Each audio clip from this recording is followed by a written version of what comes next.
Delhi's pollution problem. Divya, Delhi NCR's air remains very poor once again. Air quality deteriorating. Doctors now warning of respiratory diseases. So clearly, Divya, what we are talking about is AQI above 300. And it's not just today, yesterday, but it's been happening for the last few weeks now.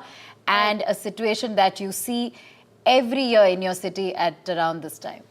Absolutely, it's that time of the year again, Radhika, and this time around it has been slightly delayed from what we can see, and I think it's the weather that had a lot to do with it, because the temperatures were exceptionally high as far as October is concerned, and which is why the pollution that wasn't visibly there is now in your face. This morning when I was driving to work, it's actually hitting you in the eyes. One is feeling the hit as we speak as far as pollution is concerned, and today the figures are coming in at 340 as far as the overall figure of the national capital is concerned, and this is the highest we've seen in the last 4 days. We're seeing that pollution levels over the last 2 to 3 days have been above 300 points, which basically means that it's in the very poor category. And to get you how bad the situation is on the ground, we have Tanushka joining us from Qutub Minar. Tanushka, is the Qutub Minar even visible?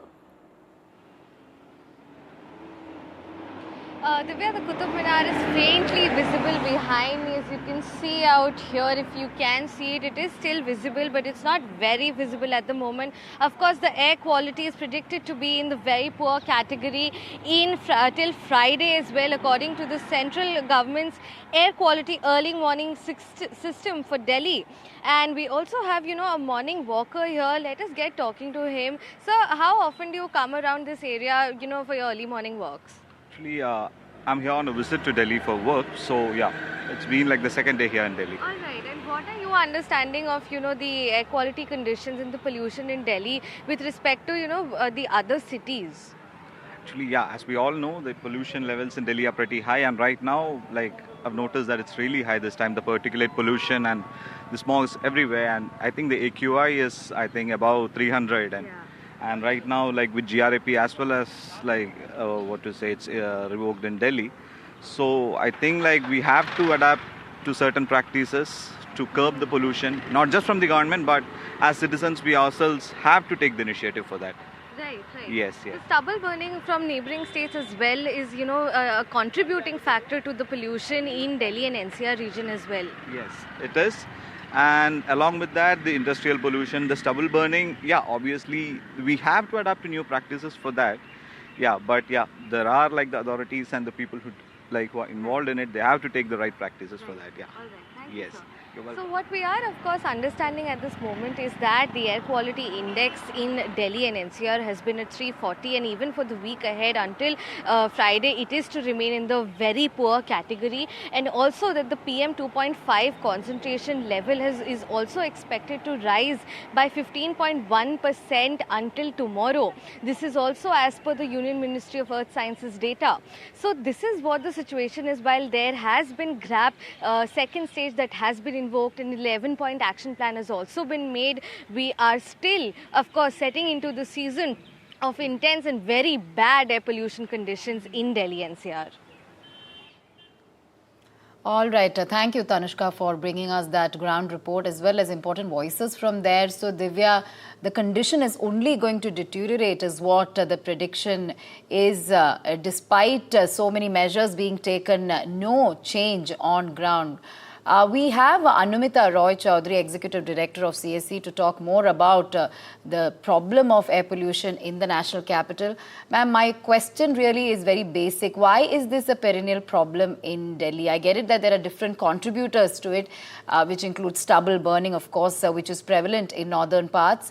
Many measures being implemented, but why is it so hard to resolve? I'm sure it's a combination of factors that's leading to it, but yet why is it a perennial problem in Delhi and which never gets resolved? Absolutely. And the reason why at the onset of winter, we begin to see this kind of smog building up, the big reason behind this is that even though Delhi has actually succeeded in bending the pollution curve, but even after that, the pollution levels here are so high that Delhi requires yet another 60% reduction in the overall annual PM 2.5 level to be able to meet the clean air benchmark.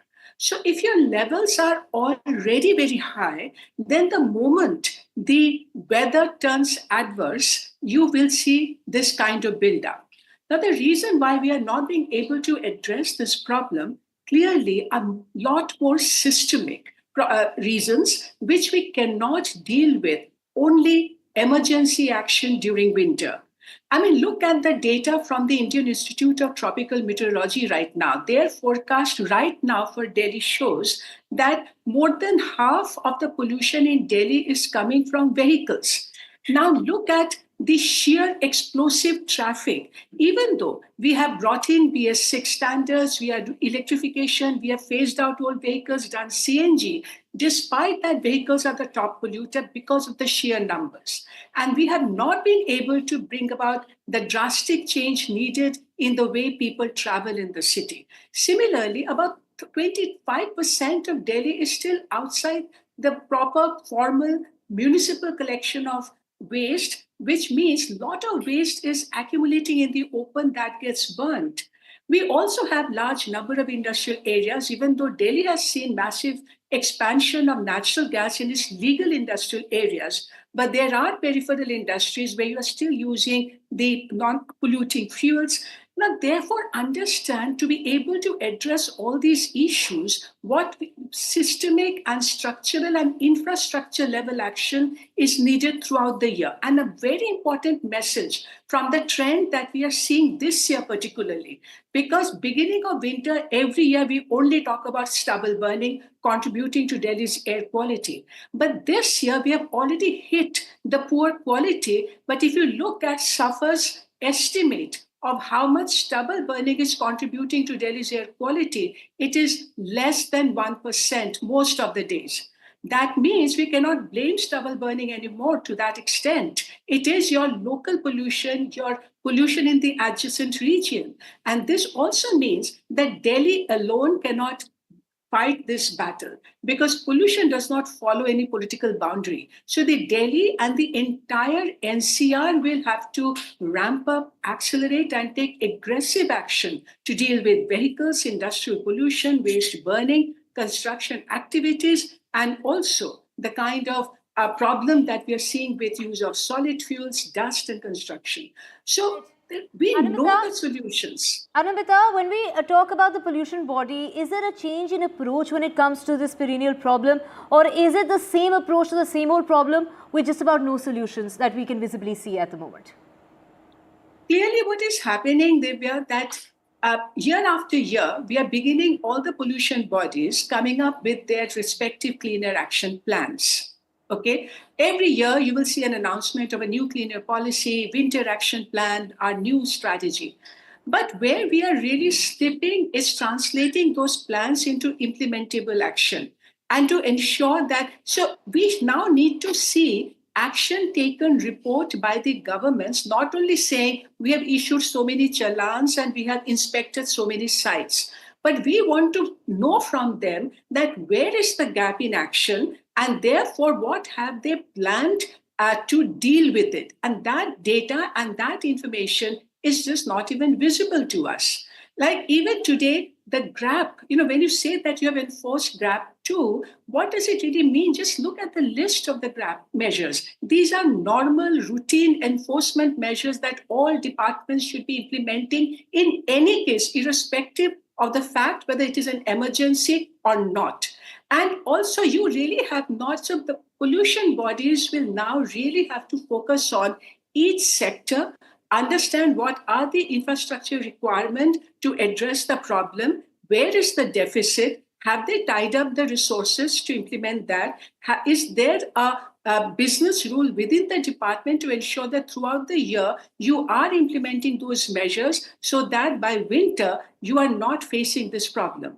Clearly, it's a challenge of not just planning, but actually translating the plan into monitorable, verifiable, and actionable action agenda for the states and the cities. And that's where we really need the accountability today.